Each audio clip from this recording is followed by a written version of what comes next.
هنا القلعه بالظبط.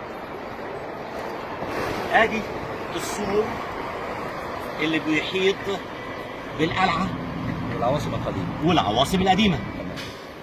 لما بدات هنا بدات بايه؟ بدات بالفسطاط، ثم العسكر، تمام. ثم القطائع، ثم القاهره الفاطميه. الفاطميه. تمام. السور ده للاسف في جزء كبير جدا منه متكسر. احنا فين هنا؟ احنا على الجزء ده اللي اتعمل في فتره الغوري 911 هجري. عشان ايه؟ عشان الميه. فكره سور مجرى العيون بدات ازاي؟ لما بهاء الدين قراقوش بنى القلعه كان لازم يعمل بير اللي هو بقى يسمى حاليا ببير يوسف. لما نزل لغايه 90 متر اتضح ان الميه مالحه مش صالحه للشرب. مظبوط الكلام ده؟ بالظبط. كان لازم يبقى في بديل.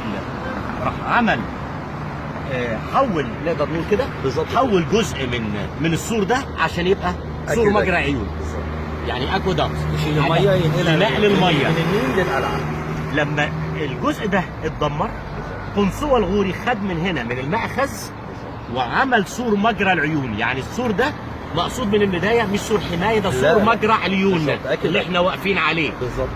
يبقى هنا اتعمل سور مجرى العيون واتلحم بالسور القديم اللي عمله صلاح الدين او بهاء الدين قراقوش في فتره صلاح الدين. بالظبط. وده اللي بينقل الميه كان المفروض لداخل القلعه. وكان في 3 صهاريج ميه في قلب القلعه. دي اللي احنا هنروح القلعه وهنشوفها هناك. تستقبل الميه.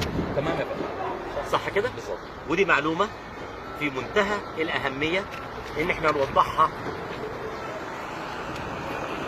لكل المهتمين بالاثار المصريه، واخص بالذكر هنا الاثار الاسلاميه وفتره صلاح الدين الايوبي.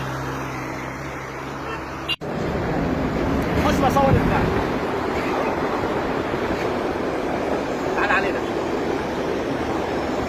السور مجرى العيون اللي احنا بنتكلم عليه للاسف مش متصل لغايه القلعه. عشان ايه؟ عشان القطع اللي احنا شايفينه ده بتاع خط المترو اللي هو كان زمان خط سكه حديد حلوان. مش هو بس على فكره ده اللي مقطوع. لو بصينا على امتداد العين هنلاقي فيه هناك كمان فين يا دكتور اسامه؟ قطع عند شارع الجياره. قطع عند شارع الجياره خد حوالي 4 عقود او 5 عقود من المجرى نفسها. وفي قطع تاني عند اشاره صلاح سالم، تقاطع صلاح سالم مع مجرى العيون. يعني بتتكلم على سور مجرى العيون اللي بينقل الميه للقلعه. للاسف في 3 قطعات رئيسيه فيه. اولها دي شارع الجياره، وادي الثانيه صلاح سالم، والثالثه عند صلاح سالم.